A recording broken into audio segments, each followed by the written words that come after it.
Hi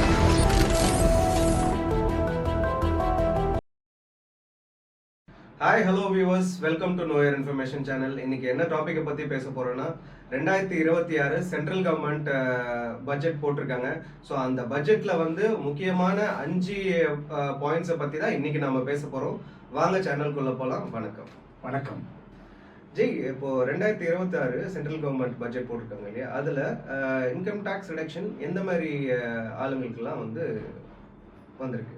இது வந்து already அவங்க அனௌன்ஸ் பண்ணிட்டாங்க. 12 லட்ச ரூபாய்க்கு கீழே இருக்கிறவங்க வந்து டாக்ஸ் பேயர்ஸா வரமாட்டாங்க அப்படின்றது விளக்க கொடுத்துருக்காங்க. இது ஒரு ஸ்டேஜ்ல பாத்துட்டீங்கன்னா 2 லட்ச ரூபாய் நம்ம சம்பாதிச்சாலே டாக்ஸ் கட்டுற மாதிரி இருந்துச்சு. அதுக்கப்புறம் அது 3 லட்ச ரூபாய் இருந்துச்சு. அதுக்கப்புறம் 4 லட்ச ரூபாய் இருந்தா டாக்ஸ் பே பண்ணணும் அப்படின்ற மாதிரி இருந்துச்சு. இப்போ படிப்படியா உயர்ந்து இப்போ 12 லட்ச ரூபாய்க்கு வந்து நிற்குது. இதனால முக்கியமா மிடில் கிளாஸ் பீப்புள் இவங்களுக்கு கண்டிப்பா இது ஒரு பயனுள்ளதா இருக்கும்.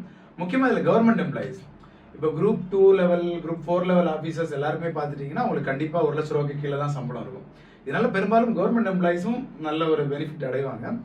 அதுக்கப்புறம் பார்த்துட்டீங்கன்னா இவங்க சேலரி பீப்புள், கவர்மெண்ட் எம்ப்ளாயிஸ் இல்லாமல் வெளியுமே சேலரி பெய்டில் இருக்கிறாங்கல்ல, அவங்களுமே வந்து கண்டிப்பாக இதில் பயனடைவாங்க.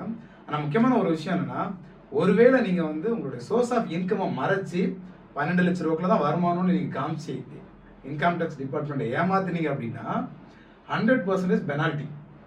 ஓகே. ஏன் அப்படின்னு பார்த்தீங்கன்னா, முன்னாடி ஏதாவது இது பண்ணிடுவாங்க. இப்போ வந்து 100% பெனால்ட்டின்னு சொல்லும்போது நீங்கள் எவ்வளோ ஏமாத்துறீங்களா, 1 லட்ச ரூபா நீங்கள் வந்து சோர்ஸ் ஆஃப் இன்கம்மை ஏமாற்றி நீங்கள் மறைச்சிங்கன்னா 2 லட்ச ரூபா பே பண்ணுற மாதிரி ஆயிடும். ஓகே. ஸோ அதனால கேர்ஃபுல்லாக இருக்கணும். இப்போ இன்கம் டேக்ஸ் ரிலேட்டடாக வந்து சின்ன சின்ன அஃபென்ஸ்க்கு வந்து கிரிமினல் ஆக்ஷன் இல்லைன்னு சொல்லிட்டு பட்ஜெட்டில் இப்போ தெரிவிச்சிருக்காங்க. அதை பற்றி என்ன சொல்றீங்க?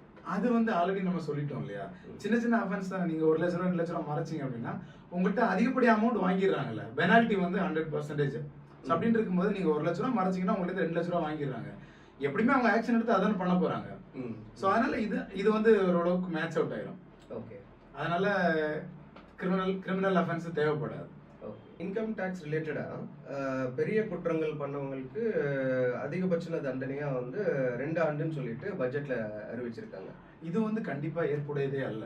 ஏன் அப்படின்னு பார்த்துட்டீங்க அப்படின்னா, இந்த மாதிரி வந்து இன்கம் டேக்ஸில் வந்து பெரிய குற்றங்கள் பண்ணுறவங்க யாருன்னா, ஒன்று ஊழல் பண்ணுறவங்களா இருப்பாங்க, இல்லைன்னா பெரிய அரசியல்வாதியாக இருப்பாங்க, இல்லைன்னா பெரிய பெரிய ஆஃபீஸர்ஸ் தான் இருப்பாங்க. ஓகே. ஸோ இவங்களுக்கு வந்து தண்டனையை வந்து குறைக்கிறதுங்கிறது வந்து இன்னும் குற்றங்கள் அதிகமாகிறதுக்கு தான் வாய்ப்பு இருக்கு. ப்ராக்டிக்கலாக இப்பவுமே இவ்வளோ தண்டனைகள் இருக்கும்போதே இந்த வருமானத்துக்கு அதிகமாக சொத்து சேர்க்கக்கூடிய நபர்கள் நம்ம பார்க்குறோம், நியூஸ் பேப்பரில் பார்க்குறோம், தண்டனைகள் அப்படின்னு போயிட்டு இருக்குது. இப்போ இவங்க தண்டனை குறைச்சிட்டாங்கன்னா என்ன ஆகும் அப்படின்னா, அரசியல் வாழ்க்கையில் ஈடுபடுறவங்களுக்கு இது வந்து ஒரு பூஸ்டப் மாதிரி. ஏன்னா 2 ஆண்டுகளுக்கு மேலே தண்டனை பெற்றவர்களுக்கு தான் வந்து எலெக்ஷனில் நிற்க முடியாது அப்படின்ற மாதிரி ஒரு சட்டம் கொண்டு வந்திருக்காங்க இல்லையா. அப்போ இது அவங்களுக்கு அட்வான்டேஜாக போயிடும். எவ்வளவுதான் நான் சம்பாதிச்சாலும் என்ன 2 வருஷம் ஆக்ஷன் தண்டனை கொடுப்பியா, அதனால என்ன நான் ஜெயிலில் உட்காந்துட்டே ஜெயிக்க போறேன், போயிட்டு வந்து திருப்பி அவங்க பழையபடி ஆரம்பிச்சிருக்காங்க. அதனால இது வந்து எப்படி கொண்டு வராங்கன்னு தெரியல. இது வந்து கண்டிப்பா வந்து நாட்டில் வந்து ஊழல் அதிகரிக்கிறதுக்கும் மோசடிகள் அதிகரிக்கிறதுக்கும் பெரிய வாய்ப்புகளை ஏற்படுத்துங்கிறதுல மாற்றுக்கிறது இல்லைன்னு தான் நான் சொல்லுவேன். எய்ம்ஸ் மாதிரி இப்போ ஆயுர்வேத பல்கலைக்கழகம் வந்து மத்திய அரசு வந்து பட்ஜெட்ல அறிவிச்சிருக்காங்க. அதை பத்தி சொல்லுங்க. இது வந்து ஆல்ரெடி வந்து AIIA அப்படின்னு ஒரு இன்ஸ்டியூட் வந்து டெல்லியில் வந்து ஆயுர்வேத பல்கலைக்கழகம் இயங்கிட்டு இருக்குது. அதே மாதிரி வந்துட்டு இன்னும் ஒரு 3 பல்கலைக்கழகம் அறிவிச்சிருக்காங்க. உண்மையில் அது வந்து பாராட்டக்கூடிய விஷயம். ஏன்னா இது வரைக்கும் பார்த்துட்டிங்கன்னா ஒவ்வொரு மாநிலங்கள்லையும் வந்து எய்ம்ஸை தான் வந்து ப்ரொஜெக்ட் பண்ணி கொண்டு போயிட்டு இருந்தாங்க, அலோபதி மெடிசின்ஸை தான் ப்ரொஜெக்ட் பண்ணி கொண்டு போயிட்டு இருந்தாங்க. இந்த வாட்டி தான் வந்துட்டு ஆயுர்வேத பல்கலைக்கழகங்கள் வந்து ப்ரொஜெக்ட் பண்ணுறாங்க. இதனால வந்து பார்த்துட்டிங்கன்னா சித்தா, ஆயுர்வேதா, யுனானி இது எல்லாமே வந்து நிறைய ரிசர்ச் பண்ணிட்டு நிறைய கண்டுபிடிப்புகள் பண்ணுறதுக்கும் இன்னோவேஷன் வர்றதுக்கும் அதிக வாய்ப்புகள் இருக்கு. மக்கள் வந்து திரும்ப பாரம்பரியமான மெடிசினுக்குள்ள போறதுக்கான வாய்ப்புகளும் இருக்கு. இது வந்து என்ன அப்படின்னா, இது வந்து மாதிரி டெல்லி இந்த மாதிரி பெருநகரங்கள் இல்லாமல் சவுத் இந்தியாலையும் ஒரு 2-3, ஏன்னா கேரளா, தமிழ்நாடெல்லாம் வந்து பாரம்பரிய சித்தா ஆயுர்வேதெல்லாம் பயங்கர பிரபலமான ஒரு மெடிசனாக இருக்கு. இது இங்கே அந்த மாதிரிப்பட்ட இன்ஸ்டிடியூட்டை வந்து நிறுவனாங்க அப்படின்னா அது இன்னும் வந்து ஹாப்பியாக இருக்கும். கண்டிப்பாக இங்கே இருக்கிற மக்களுக்கும் அது ரொம்ப யூஸ்ஃபுல்லாகவும் ரொம்ப, ஏன்னா நிறைய பேர் அதை பயன்படுத்திட்டு இருக்காங்க. இப்போ நார்த்லலாம் பார்த்தீங்கன்னா சில இடங்களில் கேட்டால் அவங்களுக்கு தெரிய மாட்டேங்குது. ஆனால் இங்கே வந்து நிறைய மக்கள் அந்த பழக்கத்தில் இருக்கிறதுனால அது சவுத் இந்தியாவுக்கு வந்தால் உண்மையிலே வரவேற்கக்கூடிய விஷயமா தான் இருக்கும். கண்டிப்பாக. இப்போ மத்திய அரசு வந்து 5 யூனிவர்சிட்டி நகரங்களை வந்து பட்ஜெட்ல வந்து அறிவிச்சிருக்காங்க. ஸோ இது எந்த அளவுக்கு மக்களுக்கு பயனுள்ளதாக இருக்கும்? இது வந்து உண்மையிலே ரொம்பவே யூஸ்ஃபுல்லான ஒரு விஷயமா தான் இருக்கு. பட் இது எங்கெங்க அமைய போகுது அப்படின்றத பொறுத்து தான். இதுல ஃபர்ஸ்ட் என்ன அப்படின்னு பார்த்துட்டீங்கன்னா எஜுகேஷன் ஒன்று இன்னோவேட்டிவாகவும் இருக்கும், அதே மாதிரி வேர்ல்ட் கிளாஸ்ல வர்றதுக்கு வாய்ப்பு இருக்கு. ரெண்டாவது வந்து பார்த்துட்டீங்கன்னா ரிசர்ச் அண்ட் இன்னோவேஷன், அது புதுமையான கண்டுபிடிப்புகள் ஆராய்ச்சிகள் அதிகமா இருக்கிறதுக்கு R&D அப்படின்னு சொல்லுவாங்க இல்லையா, அது வந்து அதிகமான வரதுக்கு வாய்ப்பு இருக்கு. அதை பேஸ் பண்ணி தொழில் நகரங்கள், அதை பேஸ் பண்ணி இண்டஸ்ட்ரியல்ஸ் நிறைய உருவாகிறதுக்கு வாய்ப்பு இருக்கு. ஸோ அப்படி இண்டஸ்ட்ரீஸ் வந்து உருவானாலே நிறைய அதை பேஸ் பண்ணி நிறைய ஸ்டார்ட் அப் கம்பெனிகள் உருவாகும்.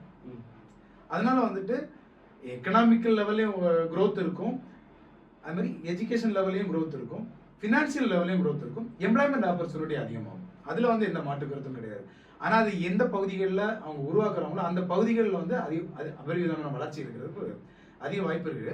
அது மாதிரி எஜுகேஷன் அப்படின்னு சொல்லும்போது இந்த வேர்ல்டு கிளாஸ் எஜுகேஷன் கொண்டு வரதுனால நிறைய ஃபாரின் யூனிவர்சிட்டிஸோட இவங்க வந்து கொலாப் பண்றதுக்கு வாய்ப்பு இருக்கு. ஸோ அப்பதான் வந்து இன்னும் வேர்ல்ட் கிளாஸ்ல வந்து அவங்க எனக்கு டெவலப் ஆகும். ஆனா அவங்களோட இம்ப்ளிமெண்டேஷன் ஸ்ட்ராட்டஜி என்ன இருக்கு அப்படின்னு தெரியல. அதே மாதிரி என்ன அப்படின்னா சுற்றுலாவை வந்து டெவலப் பண்றதுக்காகவும் ஒரு இது எஜுகேஷன் இன்ஸ்டிடியூஷன் அவங்க ஆரம்பிக்கிறதுக்கு சொல்லியிருக்காங்க. ஸோ அதையும் அவங்க வந்து ஆரம்பிச்சாங்க அப்படின்னு பார்த்துட்டீங்கன்னா லோக்கல் இப்போ வந்து பார்த்துட்டீங்கன்னா ஒரு குறிப்பிட்ட லோக்கல் பீப்புளுக்கு தான் வந்து அவங்க ஏரியாவுடைய டூரிசம் பற்றி தெரியும். ஸோ அவங்களுக்கே இவங்க ட்ரெயின் பண்ணி அவங்கள டெவலப் பண்ணி டூரிசம் கைடாகவும் டூரிசம் மேனேஜ்மெண்ட்டுக்கும் அவங்கள டெவலப் பண்ணுறதுனால அந்த பகுதிகளில் இருக்கக்கூடிய எம்ப்ளாய்மெண்ட் ஆப்பர்ச்சுனிட்டி அவங்களுக்கு டெவலப் ஆகும், அவங்களுடைய இன்கம் ஜென்ரேஷன் வந்து இம்ப்ரூவ் ஆகும். அதையும் வந்து அவங்க ஒரு ஸ்ட்ராட்டஜியாக வச்சிருக்காங்க. எப்படி அவங்க இம்ப்ளிமெண்ட் பண்ணுறாங்க அப்படின்றது நமக்கு தெரியாது. முற்றிலும் வந்து வட மாநிலத்துக்கு மட்டும்தான் போகுதா, தென் மாநிலங்களுக்கும் அது வருதா அப்படின்றத வந்து பொறுத்திருந்து தான் பார்க்கணும். ஸோ உண்மையிலுமே வந்து இது ரொம்ப யூஸ்ஃபுல்லாக தான் இருக்கும்னு நினைக்கிறேன், எந்தெந்த ஸ்டேட்டில் வந்து இது ஓப்பன் பண்ணுறாங்களோ. ஸோ பார்ப்போம். ஸோ வியூவர்ஸ், நாங்கள் பேசின இன்ஃபர்மேஷன் வந்து உங்களுக்கு ரொம்ப யூஸ்ஃபுல்லாக இருக்கும்னு நாங்கள் நம்புகிறோம். ஸோ இதே மாதிரி அடுத்த 5 பாயிண்ட்ஸ் வந்து அடுத்த எபிசோடில் பார்க்கலாம். தேங்க்ஸ் ஃபார் வாட்சிங் நோ இயர் இன்ஃபர்மேஷன் சேனல். வணக்கம்.